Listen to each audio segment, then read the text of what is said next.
My name is Seth Mortensen. And I've always had a familiar face. Everywhere I go, people are stopping me on the street, telling me that they recognize me from somewhere.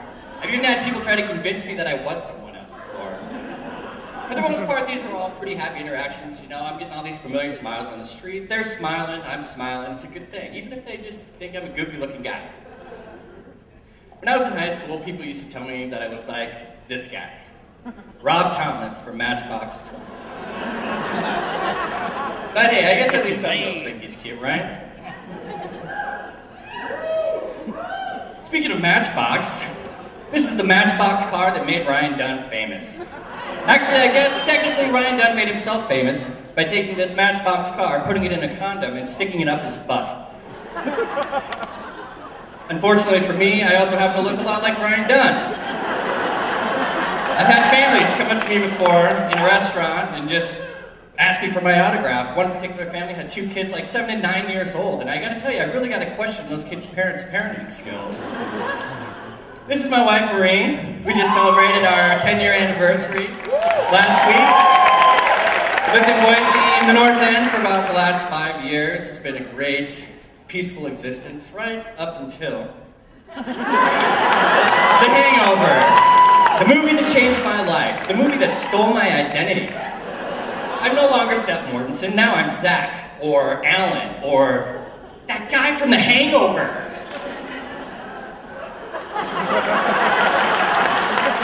The worst thing about this whole situation is, I know that I look like these guys. It's pretty obvious. But still, what I want to know is, why is it okay for people to tell me that I look like this? This overweight, drunken social moron stumbling down this hotel hall room in his whitey tighties has tainted every first impression that anyone has had of me since the movie came out.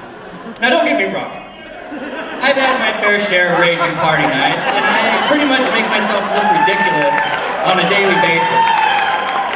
But I can tell you this, if I was going to be in GQ magazine, this sure as shit would not be my setting. That's the wrong kind of chicks, Mr. Galifianakis. You've let me and the rest of your red-beard wolf pack down yet again.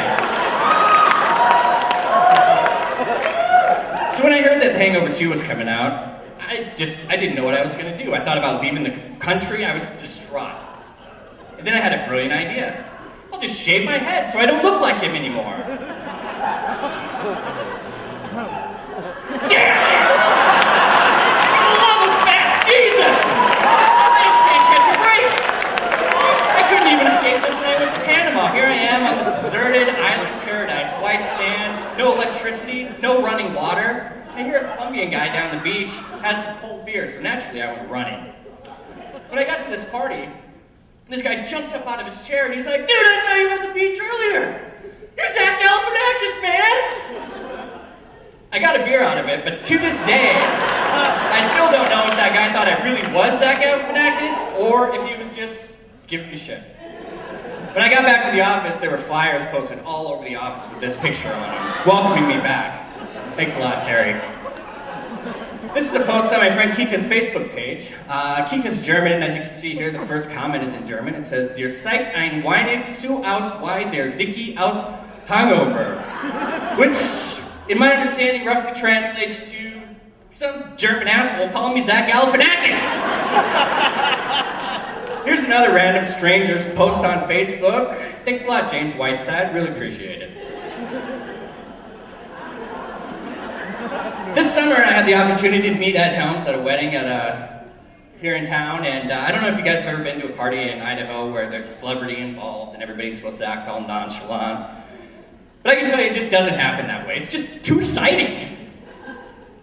But I got to go boating with Ed the next day, and I got to ask him his whole opinion on the matter, and his thoughts were, well, you're a little bit taller and a bit more fit.